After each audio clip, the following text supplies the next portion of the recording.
Non-speakers across the world are getting a voice for the first time, thanks to a form of communication that we are going to be speaking today. It's about spelling, and I am joined here by Meg Parkinson to talk about Spelling2Communicate, arguably one of the greatest programs that is now being available. And we're going to talk about that today, and also answering the burning question, is your child ready for this? Would you like to pursue this? And that's what we hope to be able to answer today. Meg, welcome. Thanks so much for joining me. Thank you. Thank you for having me. We've been talking about this for a while, so I I'm know. so It's really happy. fun. Yeah. It's fun to have somebody that I know so well to be able to go into this subject, because there's so many questions that I get on a daily basis on my social media pages about Spelling2Communicate and the whole program of spelling. And we are specifically talking about spelling today and just spelling. But I have to tell you, a pediatrician, a friend of mine, told me a long time ago about The Reason I Jump, the book called The Reason I Jump. And I just recently listened to it, and it possibly answered more questions in that book than anyone has ever been able to really be able to clarify with me before. Um, is The Reason I Jump one of the inspirations for creating Spelling2Communicate? It's a great question. So there's, as a lot of people will know, there are different methods. And each one of them, I will say, the bottom line is using gross motor to touch letters to Right. communicate. So, as a lot of people might already know, some people don't, there's a lot of different methods that involve touching letters to communicate, using the arm to touch letters to communicate thoughts. I believe The Reason I Jump was a different earlier method that was still yet evolving, but it involved spelling. It involved poking letters on a letterboard. And I want to note that that book was written in 2007, but it wasn't translated into English until 2013, from Right. Japanese to English. Right. And everybody, this should be a prerequisite for every parent going into life with a non-speaker. It is one of the greatest books that I've ever been able to understand. But yeah, please continue. I will also say that book is incredible. There was also a documentary that came out called The Reason I Jump. It was on Netflix. I don't know if you can find it there anymore, but if I am, Get rid of all the good stuff. yeah, I know, right? But I implore anybody really to watch the documentary, The Reason I Okay. Jump. Because with film, and with the beauty of film I love, is that they're able to put a visual to what you're reading. So these Yes. explanations that we're hearing that we're reading in the book, Oh, we're so getting to see it and hear it, and it is it's an experience. So I something definitely, new, something new for me to have fun being able to watch. I love that. yeah. Oh, Um, and I'll say side note, you don't have to keep this parted, but there's a little snippet of me in that documentary. Stop.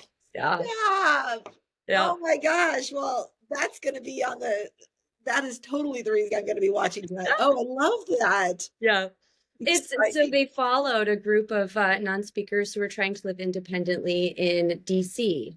And they attended the program, the center that I was working at, Growing Kids Therapy Center. They were going there. And so the documentary crew came along and hung out with us Oh, for several weeks. Yeah. I Yeah. love it. It's funny when I think about when I first started learning about this. Now, I had a practice with my late husband, who was a pediatrician, and we specialized in autism. And when we were doing that, I was friends. I spoke around about picky eating and diet to a lot of different circles. So my friend Chantel, who was a speaker, and her son Jeremy was one of the first situations of a speller that I had ever heard of. I have to tell you that the thoughts in my head when I heard about spelling were 100% me convincing myself that's great for some, but Joey's not going to be able to do that. Joey is not going to for that. It's going to be expensive, because back in those days, if you wanted to become a speller, you had to like get classes and learn how to do it as a parent and then come back.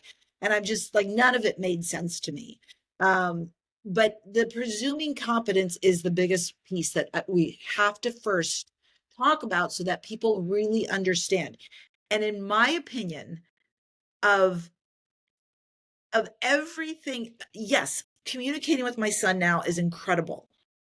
But our relationship has massively changed ever since I have presumed competence. And now, and so let's first talk about what presuming competence means, because I know a lot of people are hearing about that, and then talk about what your experience is with that, if that's okay.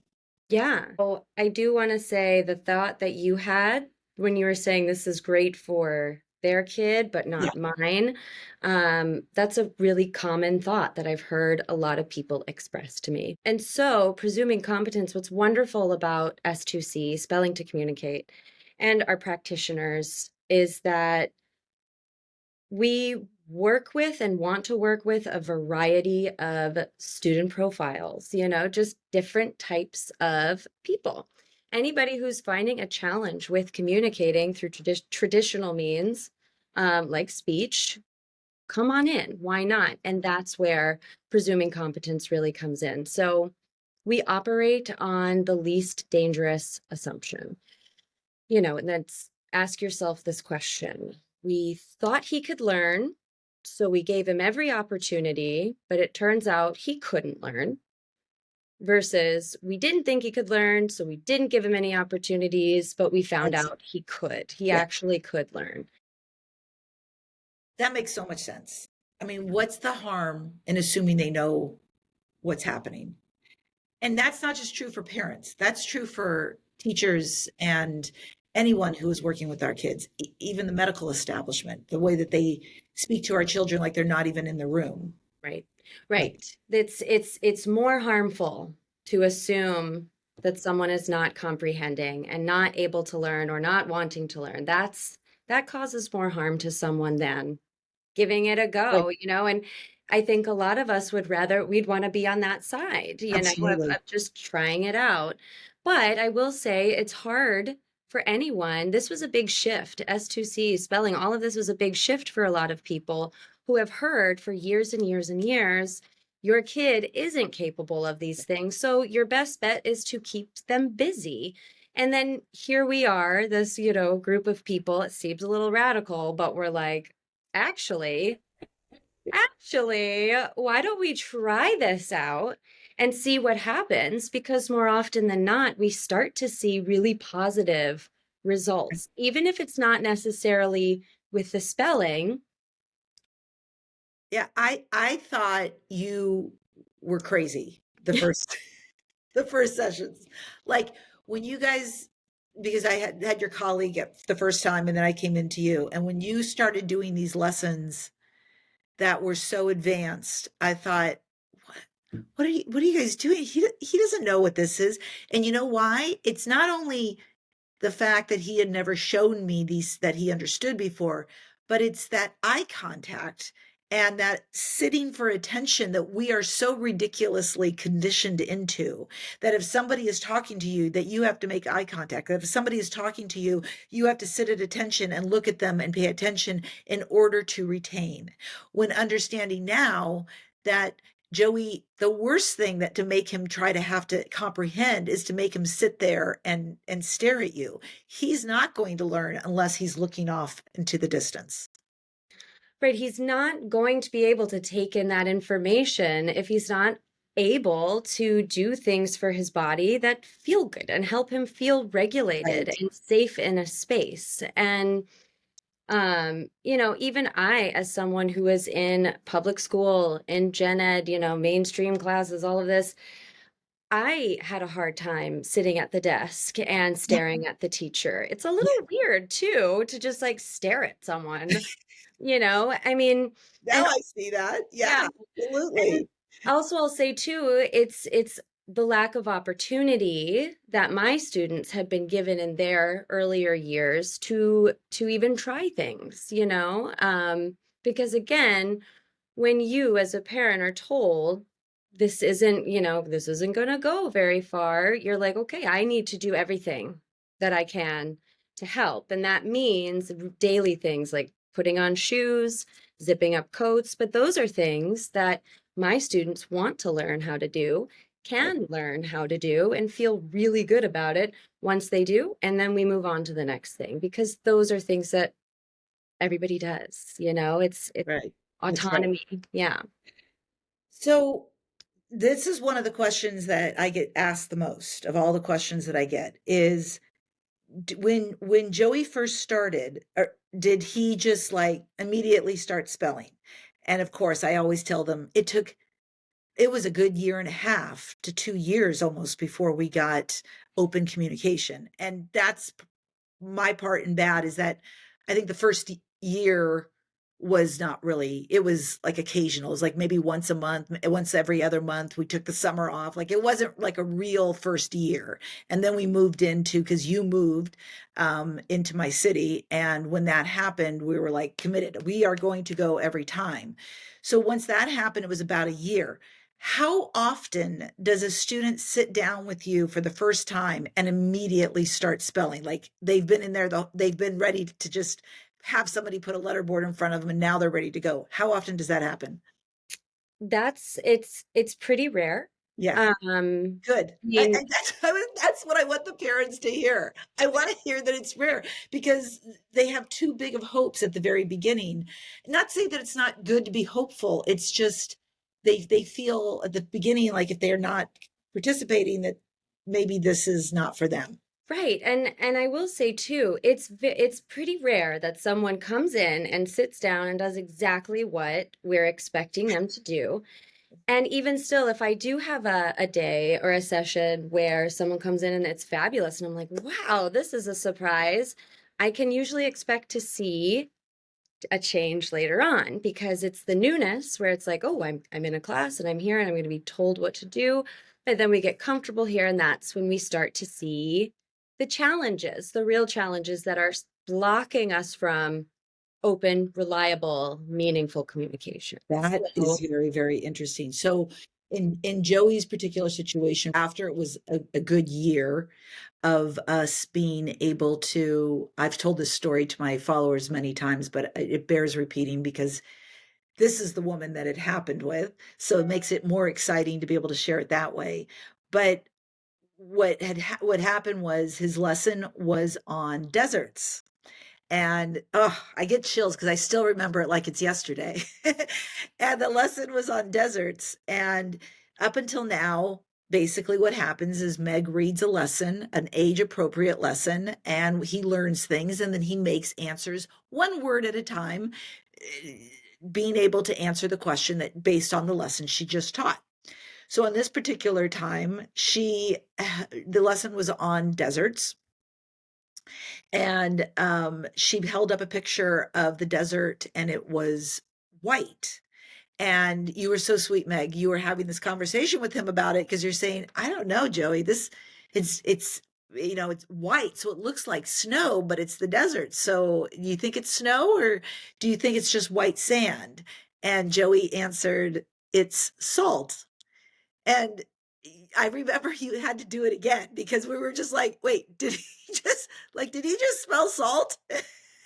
And well, I remember that moment because he did ITSS, and I was like, okay, then I'm in my head because the two options I presented, because of the stage we were at, I was expecting snow, or snow, right, right, right, right? right. But I remember we really worked because he was not spelling snow. It was very clear, and then he ITSS. Reach A and then L and then T. And we were like, oh, salt. Oh my God. It is.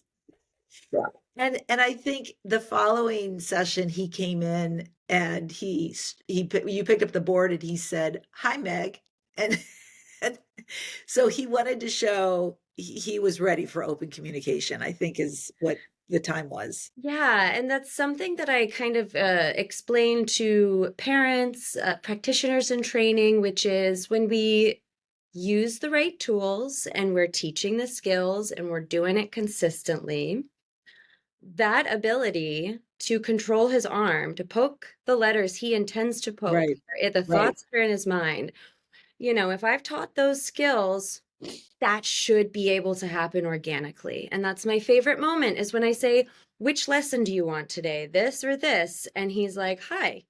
And I'm like, oh, right. Forgive me. Forgive me. Hello. Good afternoon, Joey. It's nice to see you.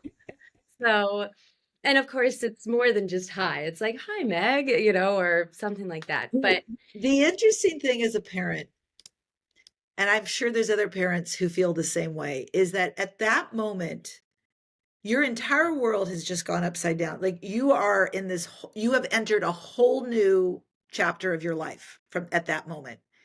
And yet nobody really gets it. Like I remember coming out and like calling friends and calling my girls, and they're like, "That's great, mom." And I'm like, "No, you don't understand how great this is."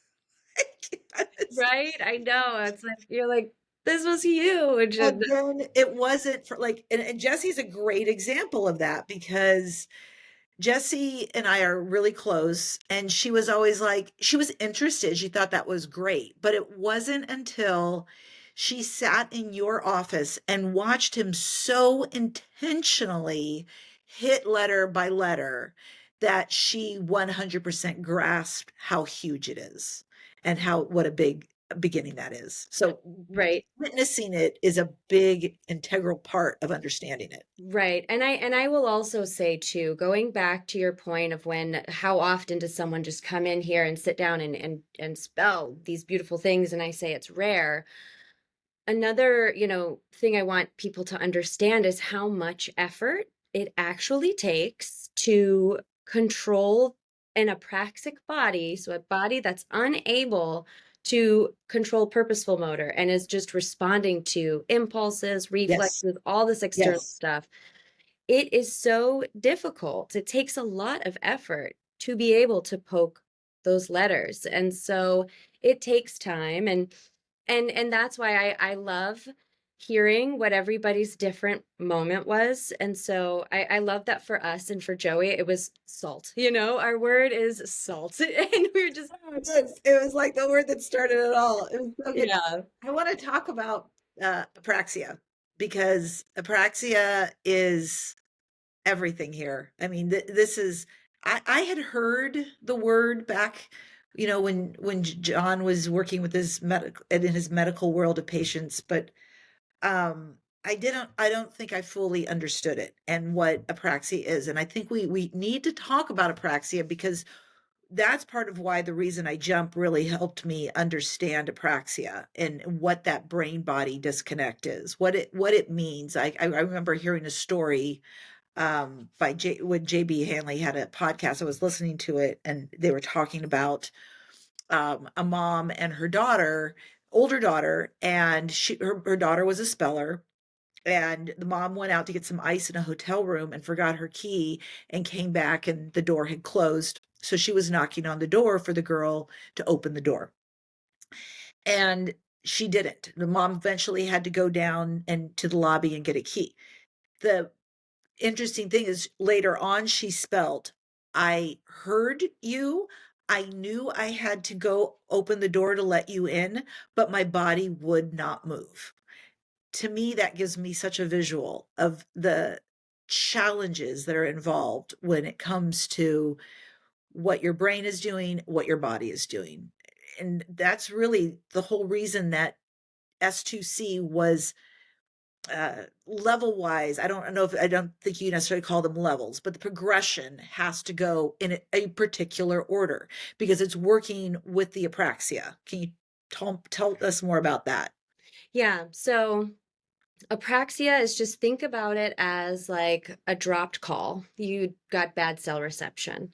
Ah, You're interesting. trying to talk, you're trying to get the thought out, but it gets lost. That, yeah. It's also, there's a lot that's going on in the brain. And so if you're a non-speaker, we kind of think of it as like living. You've got your subcortical region of your brain and the cortical region, the higher thinking brain.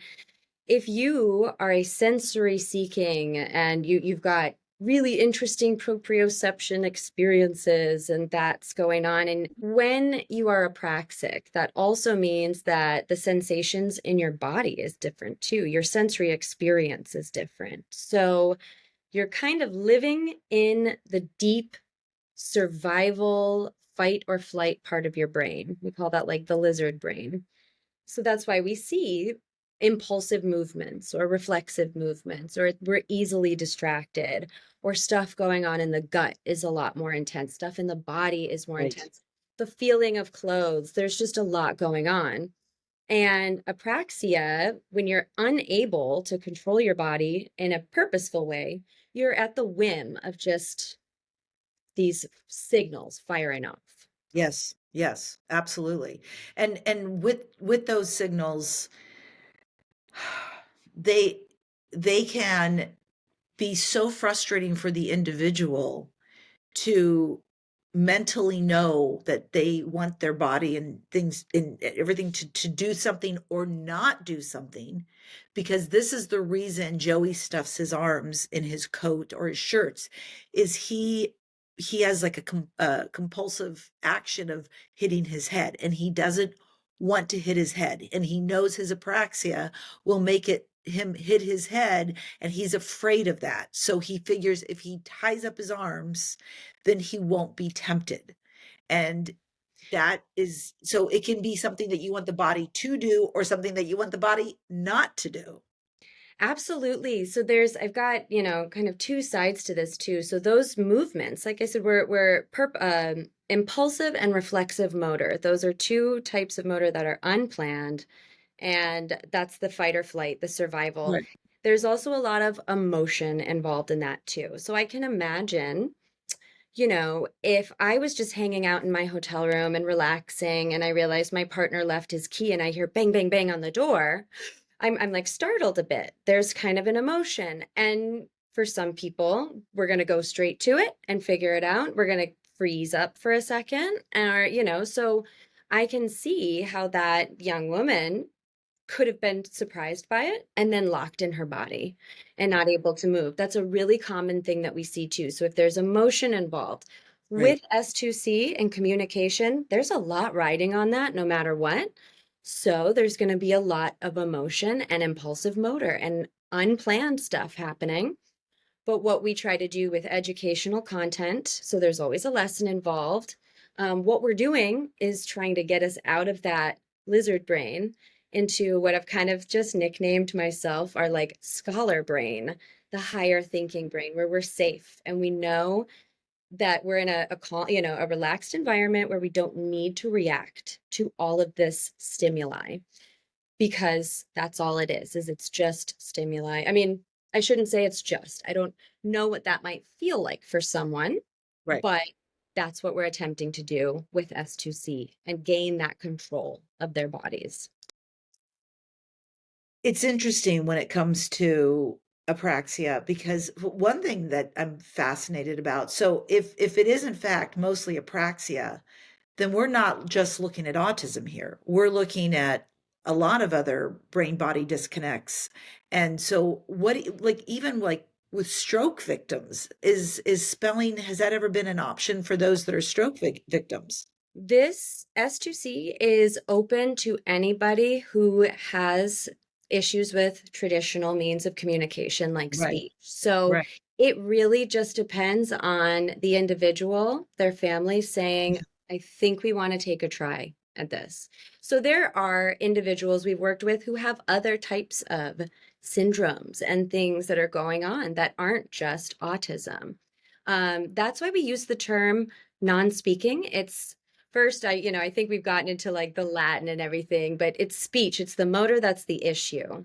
We're non-speaking. But that doesn't have to mean autism. A lot of people say, oh, nonverbal autism, but anybody who finds that there's something going on that interrupts the ability to speak, we're going to try to access communication through another means. And we tap into gross motor versus fine motor. So fine motor is speech, Yep.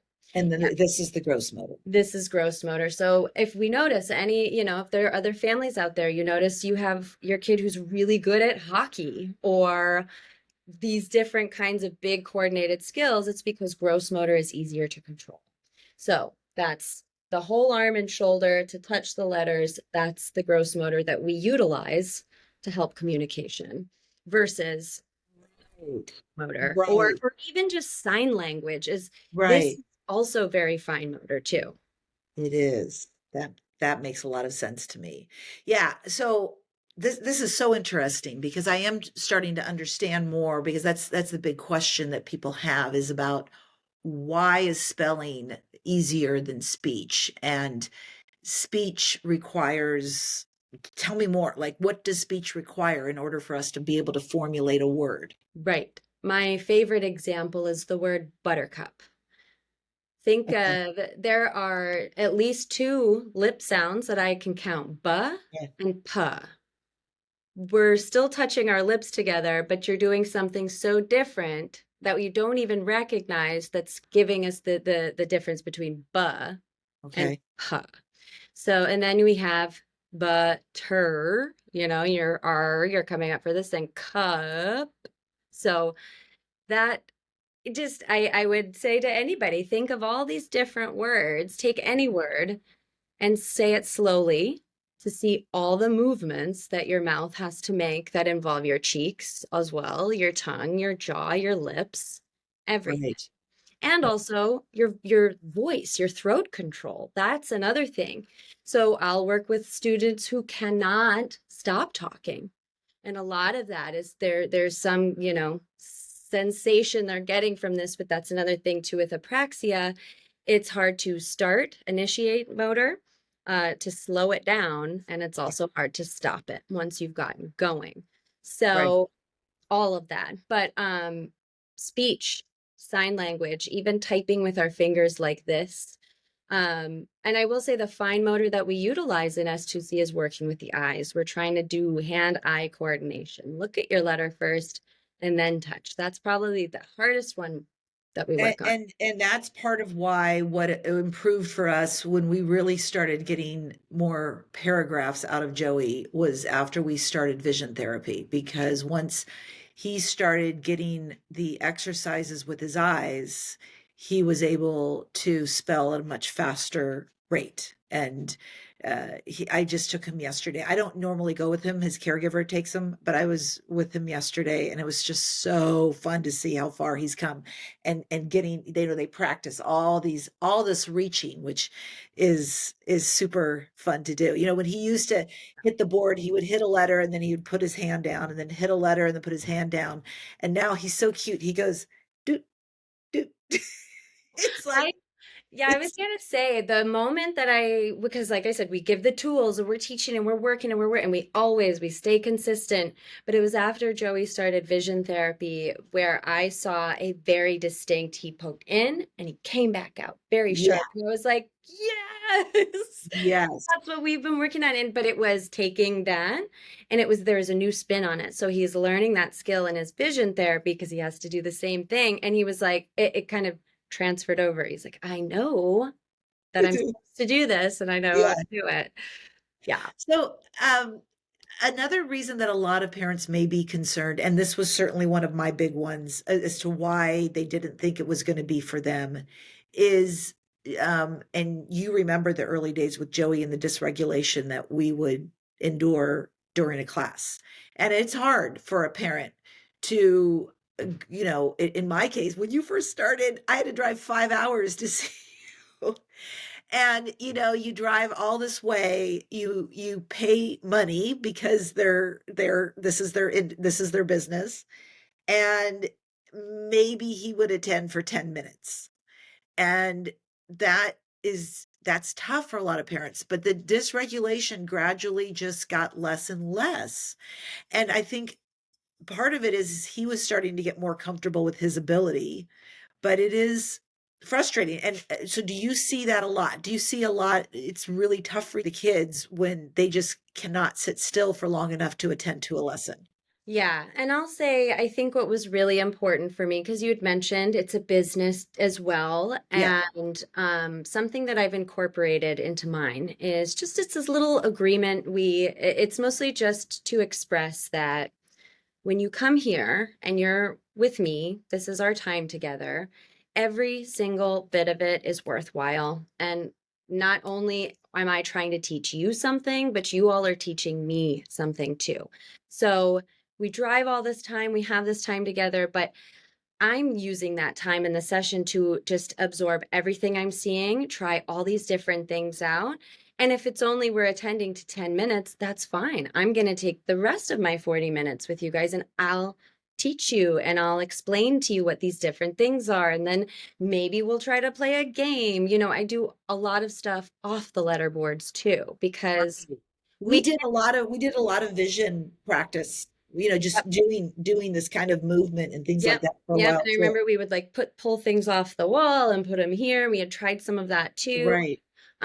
Because my OT friend had put it best. She said, purposeful motor on a micro level helps on a macro level. So if I'm doing this game with Joey because he's stressed out and I just want him to feel calm, so I tell him to pull these things, that's purposeful motor we're working on, and that's only going to help his purposeful motor practice elsewhere. And it did. So, And yeah, it did. and it It did. did.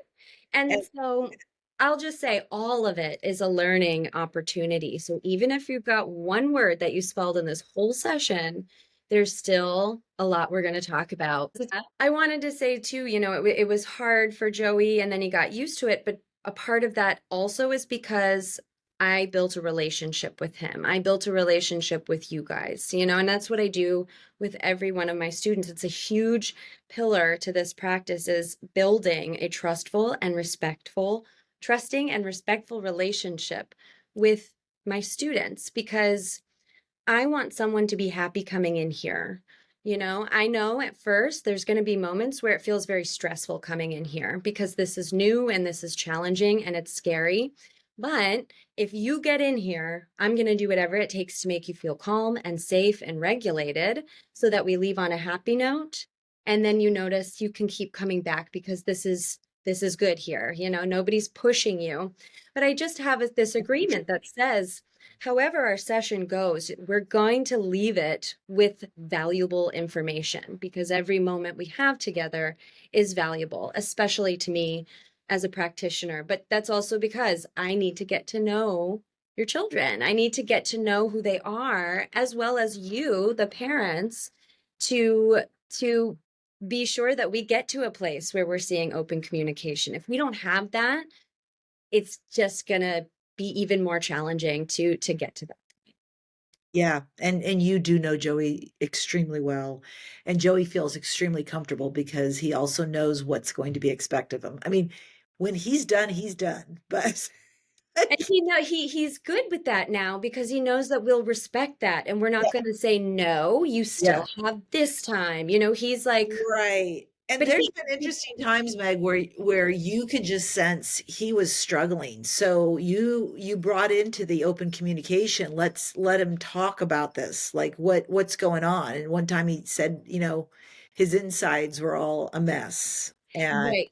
And I wouldn't ask a question like that unless Joey had communicated openly before and we right, had done all of that work or that right. effort. But because once you're there and you know it can be done, that's when you can check in and say, this seems off. What's going on? And that's exactly right. He spelled like my guts or something or Yeah. unpredictable. Do you And remember the time he spelled, this was a long time ago. He spelled when you said, "What's going on?" He said, "Hard damn day, can't regulate." And I'm like, I just swore for the first time.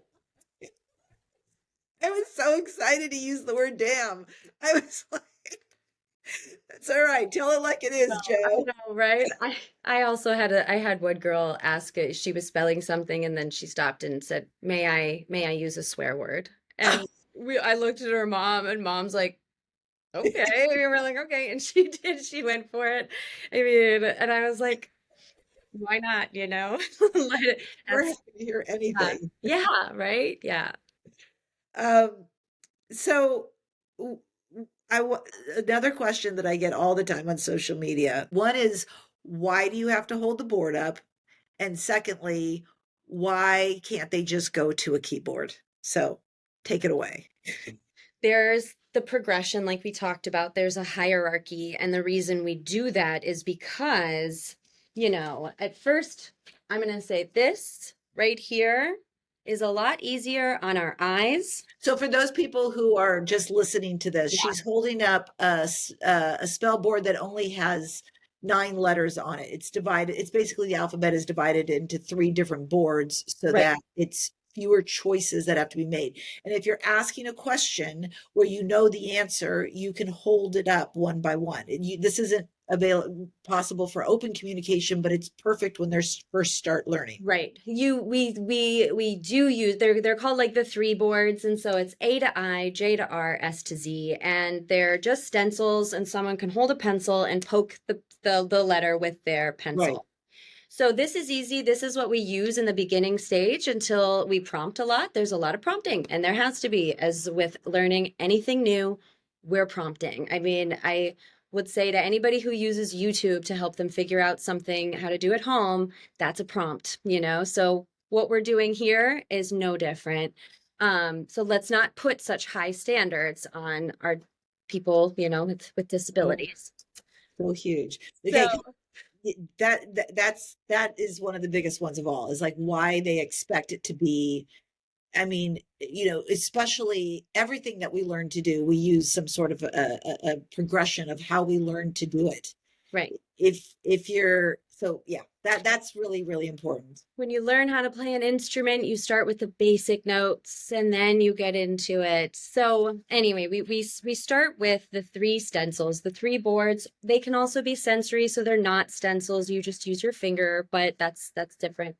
But so these letters are big. There's fewer of them. And this is how you learn the skill. You have to learn what the motor feels like before we can then increase that and make a much more challenging, visually challenging option available. And that's a 26 letter board. So they can't just start because and especially when someone says, but my son, he goes on YouTube and he types these things in. That is wonderful. I'm so glad he can do that. That means what I'm going to teach will translate well to him when we work through this, but there's a lot we've got to work through. But typing for something that we desire and that we want is a lot different than doing something on demand or on command. And that's what I'm doing, is saying, Is typing fine or gross? so the way we teach typing when we eventually move to a keyboard, it's still gross motor because their arm is still coming out, but it can get a lot smaller at that point where we're not having to make as big of a movement because now we've honed in those skills. Now we can advance them to something smaller, just like we do. We can advance to something more challenging. So that's why we don't start on a keyboard. Because again, if someone says, well, he can type, then I implore you to try a lesson and then you use your keyboard for something like this. It's not going to go the way we expect because S2C, we're asking you to spell new, novel words.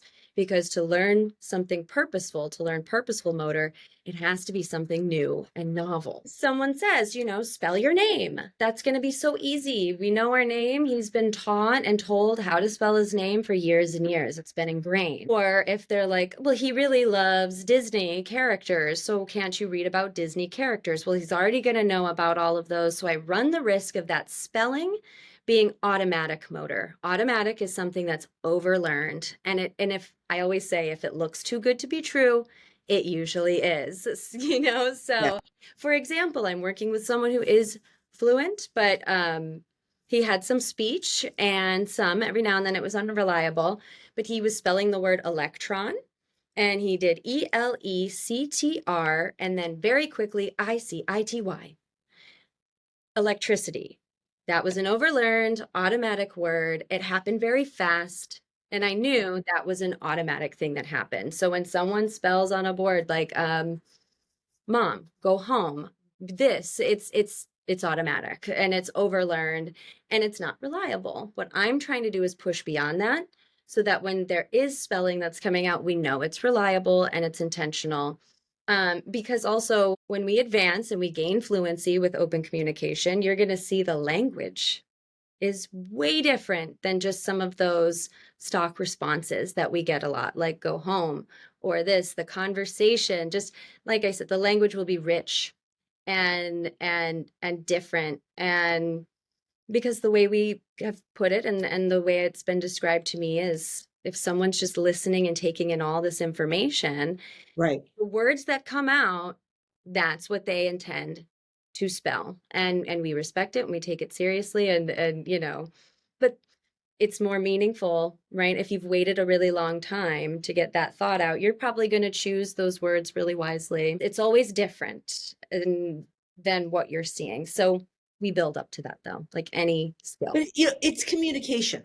Okay, so this is the whole point of it. It's spelling to communicate, and it is a two-way. Like we are, it's this is not being putting them in a room and just asking them to perform something. I just really want to make sure that people understand that part of the reason that we're holding up the board is this. It is a communication back and forth, just like sign language. Okay, you wouldn't teach somebody sign language by telling them to go in a room by themselves and then just sign into a mirror. You are going back and forth, and your practice in it, your piece of it is being the person who is eliciting the conversation by holding the spell board. And to me, that's a way of saying, I'm communicating with you because you're holding the Yeah. board. Yeah, it's like my way of saying I can speak your language. I know Yes. how to do this. And so, yeah, and to go to your point of why we have to hold the board, first and foremost, our students, even when they're able to communicate, still have apraxia, still need support, are still distracted by external things going on. Right. I might work with someone who still has an impulsive body, even though they can communicate, which means we might be in the middle of them spelling a thought and they just bolt up out of the chair. I need to be there to say, whoa, whoa, whoa, come back. I need to be there to also say, good, you're on the right track. Or, yes, what you're spelling is making sense. Yes, this is here. And because without me, it's going to be a jumble of letters, and it's going to be just I I am a support person to maintain that motor control that they've worked so hard to gain. So not only am I teaching it and prompting through it, but then once we've gained it, I'm there to help maintain. So then, not to jump to crazy conclusions, because when we say this, a lot of people get very excited about keyboards. Schools are more accepting of keyboards and technology. I'm not saying it's never going to happen. I'm saying we have to work up to it. So we get excited about the keyboard. Everybody does. It's a great thing to have, and because we all understand a keyboard. But then the end goal for a lot of people, if it's a goal they want to achieve, if it's something they want, is independent typing, where then if you are fluent on every letterboard and keyboard with it being held, and you're able to type Right. paragraphs, and you're regulated and you can sit for long periods of time, and it's sort of ideal setting kind of stuff, then we can work on the keyboard being propped up on a table. But I still need to be there. Just because now we've done It's communication. It's that. communication. Yes, and also I'll say, just because they have learned to type with me holding the keyboard, when it's propped up, that's a new skill, right? So now we see we have to start back at square one. We've got to learn those skills. So it's not going to just be like, wow, perfection. There's a lot of work involved, but we can get there. We can get there. It's so exciting to me right now how much all of this is being understood and explored. And the schools, what I have found to be so fascinating is that everybody's a little fascinated, but they haven't been given the go ahead from the higher authority to be able to go forward. We certainly understand. I understand, and maybe I don't want to make this an anger session, but the so much of the pushback is happening from ASHA and the speech language world, and because the way I look at it is there's a lot of egg on their face. There's a lot of presumptions that they have made that has not been true. And they have to literally create entirely new protocols. And they don't want to do that. They're basically doubling down and saying, no, this is all made up, which is the silliest thing I could think of as a rebuttal. Like, you're a parent and you're sitting there, you're watching your child do it, and then they're coming to your face. They're saying, no, it's just not real. It's like, what are you talking about? The one that I think is the funniest is when they say, well, you're touching them, as if I'm giving him some Morse code, kind of like, if he knows that my touch means press the letter B, like, then he has even greater skills than being able to spell to communicate. It's Right. insane. Right. And I was also told that, oh, well, they're looking, you're looking at the letter and they're seeing where you're looking and touching it. And I was like, okay, first, that's a lot of fine motor involved. But second, you believe that, but you don't believe that they're comprehending you think they're not smart enough to sit in a general ed classroom, but they're smart enough to manipulate me to know that I'm like, so Thank you. I love that one. That's what I'm going to use in the future. yeah. But with anything that's new and cutting edge and taking and upsetting the apple cart for the most part, there's going to be controversy. And I want to talk about that because both Braille and sign language were extremely discounted at the very beginning as well too. They were both just told that it was crazy, that they didn't understand these things and they couldn't possibly read by pressing dots, all of these things. So what do you think? I mean, in my opinion, it's just a matter of time. It's a matter of enough people doing it that they can't ignore it anymore. And there's a lot of excitement, and they're not going to stand for it much longer because Joey's whole world of school was touch the blue circle, touch the cat, and now he knows everything that could have been in a general classroom and more because he's so incredibly brilliant. So this is, I don't know, are you starting to see the change right now happen? So when I first started, the internet was not a place for me to try to post anything happy about my job and what I was doing because just Wow. people didn't understand. Um, but Wow. now there is such a huge shift where everybody is sort of like they're getting excited about it. And I'll hear stories from families saying, my son has a great teacher. She's very accepting. She's really open-minded, but she's not allowed to do this stuff. And first, I could understand how someone spends thousands and thousands of dollars going to school that gets them the degree that qualifies them to say, this is what a disability is, and Yeah. here's how you work with it. I can understand getting really frustrated when you've got a huge group of people saying, you're wrong. Because they're like, how could I be wrong? I've done all of this work, right? But I am a kind of person, I am a professional by no means in any except for being a practitioner. I know what I know because of my students, but I would think that a good professional would be open-minded and like trying to go with the flow and adapt with the times. But, we're seeing that struggle. And I will say to anyone who does bring up ASHA and for what they're saying about it is just reminding everyone that one of my students said there's going to be a bad apple in every bunch. And it's more to do Because with, there are a lot of great speech therapists. I have spoken to many of them, and many of them have commented, I am so excited about this. I can't wait to learn more. Those are the ones with the integrity of truly in it for the right reasons rather than, what has been told. The ones that are forward thinkers instead of I only know what I was taught. right.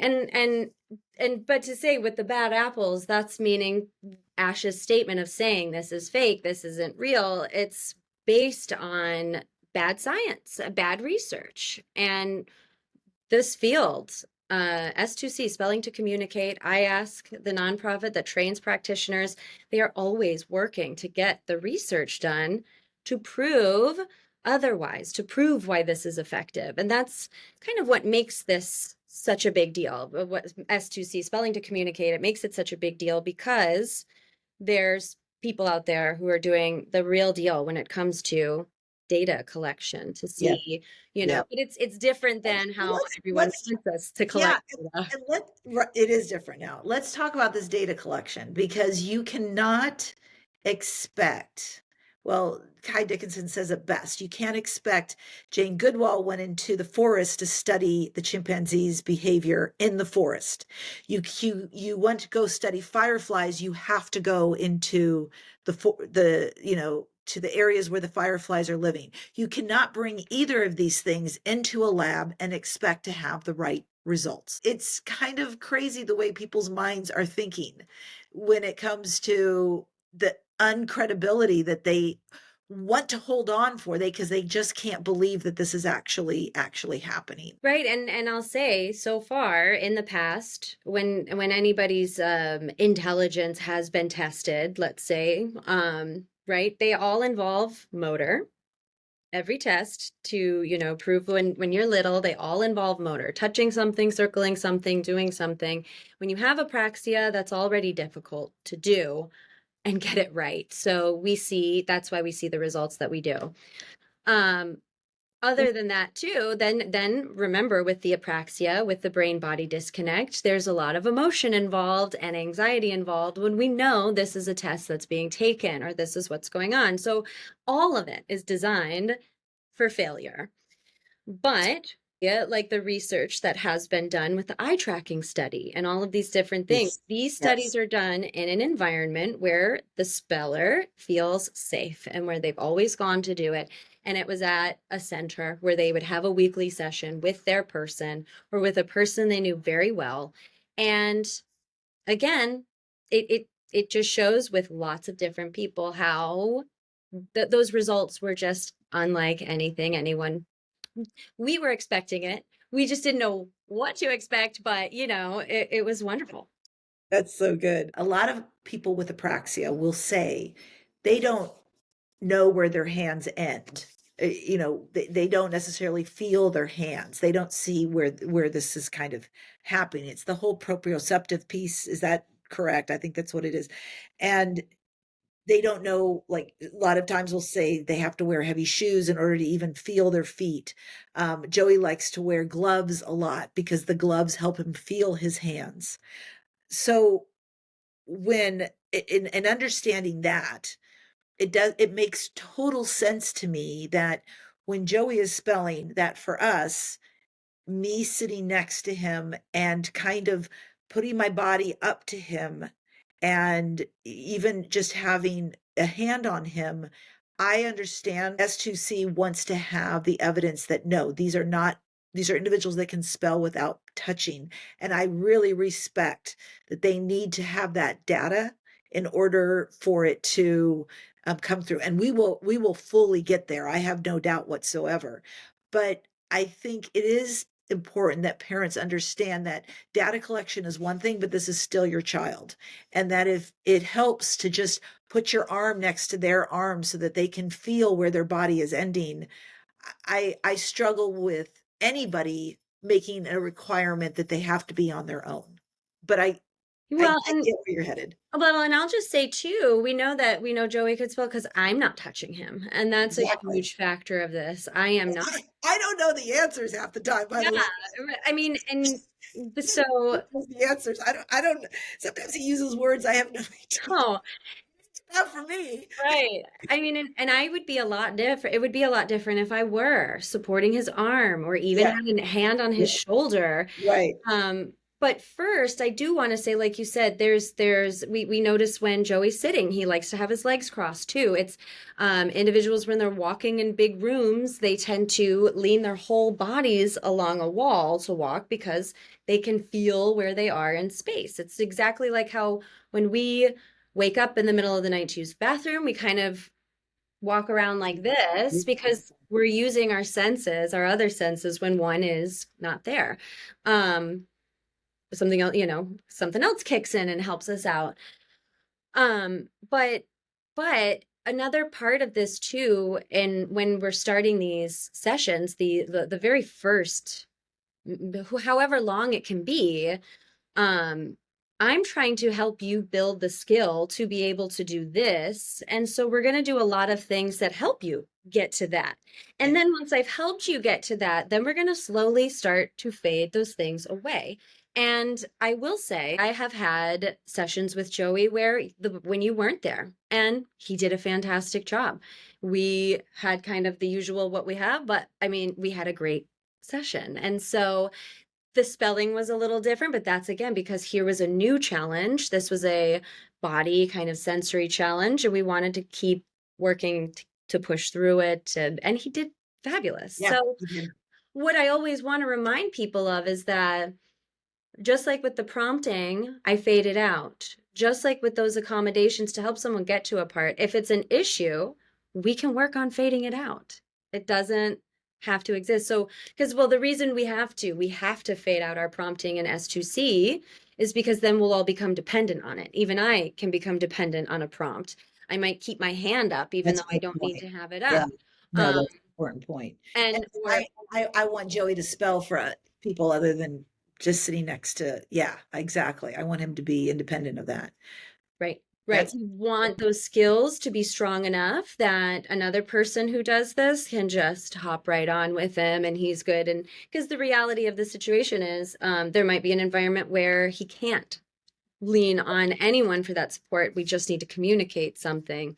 We'll want to know, though, that we gave him those skills. We taught him those skills in a safe way and in a safe environment that he was comfortable with. We're not going to just, here it is, and then take it all away. But it's important to know when enough is enough of that accommodation. yeah. Joey said, I don't remember, it was 2 sessions ago, I believe, Meg, where I wanted permission to film him. And he was concerned that he still needed too much prompting and he couldn't control his body enough. He did not want to serve as the example as of a speller. He says, "I'm not ready yet." I think he was saying, I still need too much, I still need a lot of support, something like Right. that. Yeah. And if I'm to represent this, He says, if I'm going to represent this in Bellingham, yeah, yeah. like, Like, okay, okay, sir. Ambassador Joey of Bellingham. Yeah, right. And I mean, I admire that thought. I admire and Yeah. respect what he said there because he's exactly right. But then, like we followed up too, the truth is also good for people to see. It's also good to know what to expect. So, I mean, I'll do Zoom meetings with Yeah. families who are really interested to start first. So I can set some expectations and say, this is what it's going to feel like for a bit, or everyone's different. We just want to remain flexible and open minded. Have faith, stick with it. But yeah, Joey has expressed those thoughts more than one on one occasion, or more than once, and I admire him. And That's because right. I was just saying this the other day, I was like, because you and I, we've talked about it out loud and everything, and I know that we've again acknowledged it, we validate it, but it was great to see that Joey's like, here's my thoughts on it too. Yeah. Yeah. Yeah. Yeah. I want this to be accepted because it's important to him.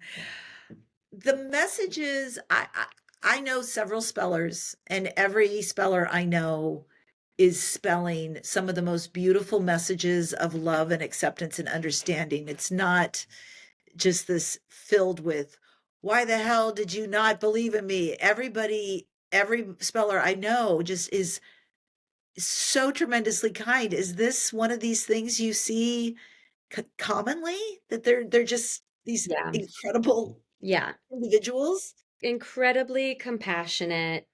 And someone kind of explained it to me that was like, if you had your lifetime of being talked around, talked about when you were in the room, and people saying things that they didn't think you could hear or understand, and they just explained, like, I never want that on anybody else. And again, if we go through such great lengths to help you achieve that communication, do do you want to spend it on hate and anger, or do you want to spend it on, this is what I want you to know? And I mean, if someone's mad, that will come out too. Yeah. And I've heard someone being frustrated about Yes. certain things, but more often than not, it's just sort of like, yeah, the life was hard. Life is hard. It's still hard, but we have each other and I love you and it's Oh, wonderful.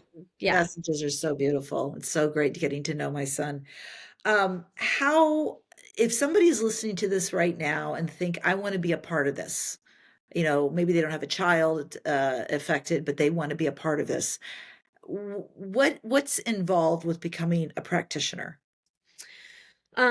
So first you would go and apply. You'd kind of fill out an application at iask.org. I feel there might I be a said, dash in there. Yeah, yeah. You can find how to become a practitioner. You'd apply. They'd probably want a little bit of background if, you're someone who does have a child or you're working with, autistic kids or just there's something involved that's really helpful. But also if you're someone who kind of just wants to jump in because you're like, I want to help, there's a lot of work involved and it's important to know that. So first, if you get accepted into a cohort, it's about 6 months of training, but it can go on more than 6 months if it needs to. There's ongoing support for people who do want to train to become a practitioner.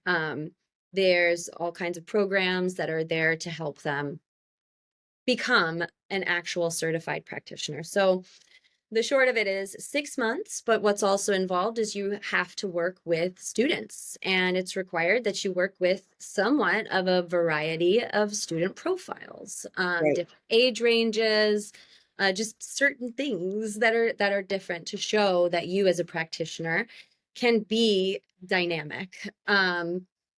And so you're sending in videos, you're getting mentoring from a certified practitioner. I am a mentor. I have been a mentor for as long as it's been a thing.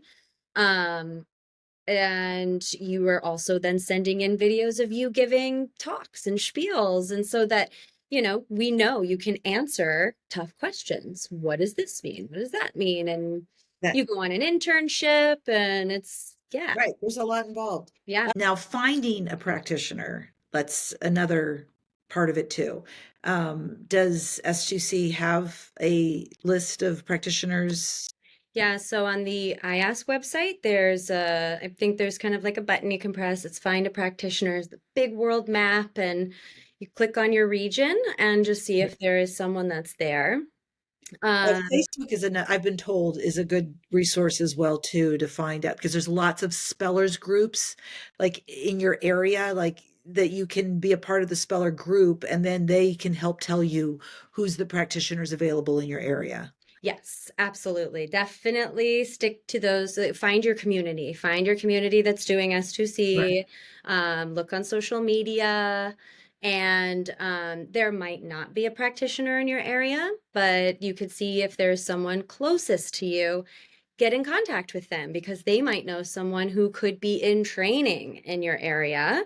And a Right. practitioner in training is going to be really awesome for you because we're all learning together, but a practitioner in training is going to be able to offer, um, I believe, free sessions while they're still learning. That makes the most sense of Yeah, all. That's yeah, like a yeah. great thing to do.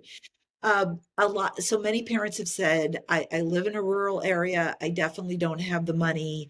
Can I do this myself? Now, I do know Communication for All. I don't know if S2C is a fan of that or not, but I have heard great things about Communication for All, which is a free academy for that parents can attend to learn how to do some basic stuff. It's not it's still obviously better. You want to work with somebody who really is going to get the whole gamut of things. But honestly, if your hands are totally tied, I think it's a wonderful tool for somebody who just plain and simple can't afford it or doesn't have a practitioner of any type near them. And yeah, and I would say too, still reach out because you might have a practitioner that's around who can do virtual sessions. So Exactly. That's great too. I have just when COVID happened, we had to adapt and think quick. So was jumping on the Zoom game immediately. And so I've done a lot of virtual stuff. And over the years, I've kind of refined it. So I've got a kind of like it feels to me like it's a worthwhile program for anyone who does want to join, but virtually. We do a little informational for a few weeks. I give you all the education, the background, and then we can dive into helping you out at home. But there's that option as well. Virtual sessions. So good. Still get that one-on-one, and you're still accountable of every week, that consistent practice. Right. Even that is that working virtually is going to be different than seeing a practitioner. You really do want to try to get in person to see someone if you can. But if you can't, virtual is then another good option after that too. There could be a lot of unseen abilities. In other words, this it might send you backwards instead of forward if you're a parent buys a letter board, puts it in front of your child, and is just like, okay, spell. You know, I cannot stress enough the importance of the progression that needs to happen and why it needs to unfold in a specific way rather than expecting them to just all of a sudden point to the letters. Right. And we need to understand why you, as we call them CRPs, communication regulation partner, it's important to understand why you, as a CRP, are crucial to this too, and why your understanding of all of this Right. is as good as it can possibly be. Because a lot of it too is if you have a coach who's a little like, oh, I don't know, I kick the ball, that's not going to make you feel Exactly. really good about going and kicking the ball. You want a coach that's going to be like, all right, here's how we do it, and we're going to do it, and it's going to be awesome, and let's Great, go for great it. point. Really good analogy. That gives you a good visual. Meg, I can't thank you enough for being on today. Thank you so much. This has taught me a lot, even as somebody who's in the thick of it and enjoying every minute of it. I see a lot of other speller parents on social media saying that spelling days are their favorite days. There is no question the amount of excitement I feel every single time I get to hear a little bit more of Joey's voice. Does Joey spell with me? Eh, kind of. Kind of. Like, We're we can get trying. We're we're trying. trying. Like, we're getting some progress with it. Some days are certainly better than others, but I'm not Meg. And Meg, just like you said with the coach, like, you get in there, you know exactly what to do, and I'm just second guessing myself for everything. Or, you know, plus I'm kind of catching him off guard. Like, when he knows when he's gonna go see Meg, he's gonna spell. And with me, it's like, oh, she's gonna try it again. Can I just go see Oh, Meg? it's like, Yeah, whoa, I'm not time for the letterboard right now. yeah. Um, So I get some answers, but nowhere near the paragraphs we've started getting from you now. I mean, we have definitely moved on from one word answers to sentences to now we're into paragraphs, and it's pretty incredible. Yeah, and I'll say too, for anyone who might feel the same way, if you are listening and you do see a practitioner and you're also coaching and it's just hard, just remember your practitioner. I'm someone I get to go home at the end of every day. I'd leave this alone, but also I got to put my time into learning this. And so it's been over 10 years that I've been a practitioner. Yeah. And so when I say I'm holding the letterboard, I know your language, I understand it. Let's say I'm fluent in S2C as well. So just Yes. like any person learning a new language, it takes time and Totally. yeah, Totally. and Yeah. support, good support. Every parent, you need good support to help boost you up and to know that if it feels weird, that's okay. You're giving it a go. You're trying. Let me help support you and show you what you're doing right and where we can keep improving. Love it. Love it. Meg, thank you so much. Everybody, thank you for joining us. I hope this was helpful to you, and there'll be more resources on my website, Betsy on the Go. Thanks for Thank joining. you. Thanks, Betsy.